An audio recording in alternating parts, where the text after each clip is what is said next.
The work restrictions are coming back for international students from 1st of July 2023. We kind of all know it by now.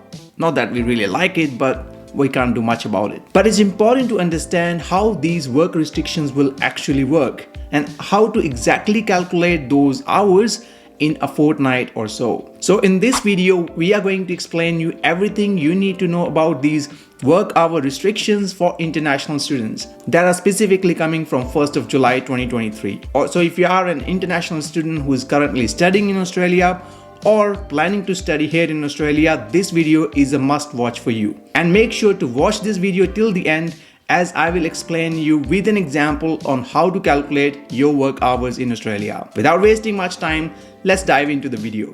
Now first thing first, let's give you a quick context about these work hours. So before the start of pandemic, international students could actually work 40 hours per fortnight when their study was in session. But during pandemic times, Australian government offered a temporary relaxation of these work hours, which meant that international students could work unlimited work hours even while they are still studying. And those unlimited work hour restrictions were actually coming to end on 30th of June 2023. So what are the new rules from 1st of July? So from 1st of July 2023, international students can work only 48 hours per fortnight when their course is in session, and they can obviously work unlimited hours during their official school holidays. Obviously, graduate research students can still work unlimited hours. So students who are doing their masters by research or a PhD course can still continue to work unlimited work hours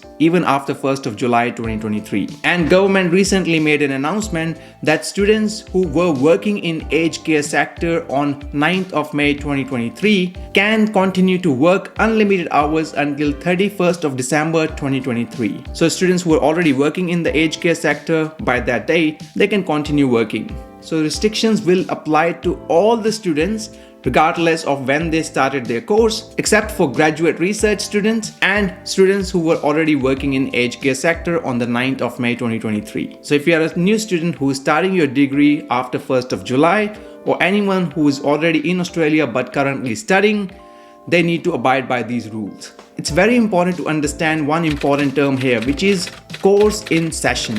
What does that even mean? So the course in session means the duration of advertised semester, which includes your study period.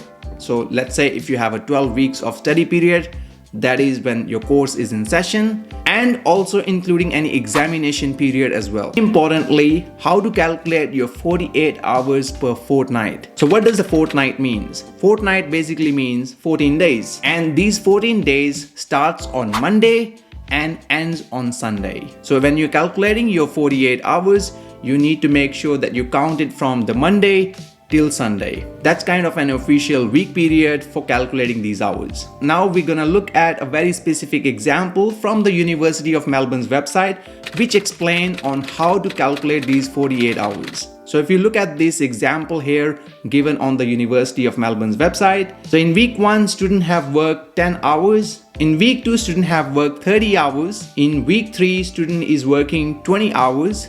And in week 4, student is working 20 hours as well. Now if you look at these hours and these weeks, you might think, hey, in week 1 and 2 the student is doing 40 hours, and in week 3 and 4 student is doing 40 hours, and that should be alright. But what if I say to you that student is in a breach of their student visa condition for work limitation here? Some of you might get surprised. Why? Because if you look at week 2 and week 3, which is when student is doing 30 hours in week 2 and 20 hours in week 3, that is the total of 50 hours in a fortnight, which actually means that student is in a breach of their visa condition because they are working obviously more than 48 hours here. Now when calculating these work hours, it's very important for you to make sure that you're not going beyond 48 hours per fortnight in any of the fortnights. So your total should not be more than 48 hours regardless of calculating which week 1 or week 2, week 3 or so on. So if I have to give a suggestion here for you,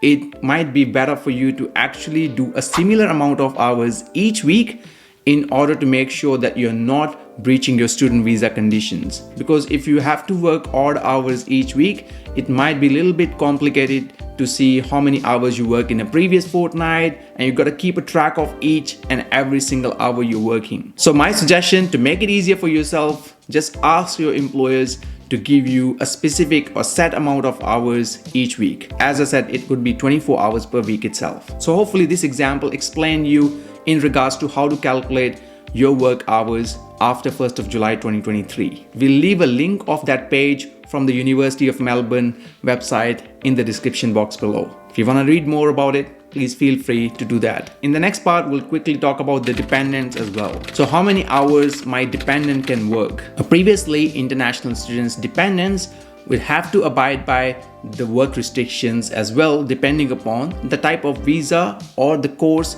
the students are doing. So for example, if you are doing master's degree by coursework or by research, or you're doing a PhD course here in Australia, your dependent can actually work unlimited hours. And that was the case before these unlimited work hours. And that's most likely to be the case after 1st of July 2023 as well, where your dependents, if you're doing masters by coursework or research or PhD course, can work unlimited hours. But if you're doing any other course, so if you're doing bachelor's degree and your dependent is coming along with you, they have to abide by 48-hour per fortnight work limit as well. And last but not the least, if you need some support in regards to your work hours, or if your employers are threatening you regarding canceling your visas and stuff like that, it's important to check with Fair Work Australia website. They've got a ton of resources for international students who are coming to Australia and who are currently working here. So if you need help in regards to any work exploitation,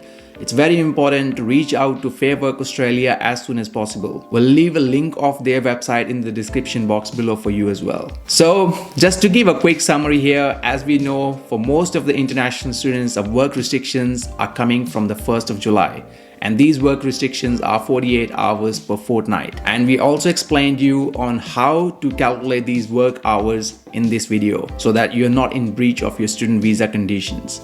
Now, if you want us to make a video specifically regarding how much money students can earn after these restrictions will come into effect, please let us know in the comment section below. We'll be happy to make another video on how much money students can earn. And if you have any other questions regarding these work hour limitations, please let us know in the comment section below. We'll try to answer as many as we can. If you are coming to Australia, we highly suggest you to download our free overseas student guide from our website. Again, you will find all the useful links regarding these things in the description box, so make sure to check it out. And as always, if you find the value, please make sure to share it with your friends as well.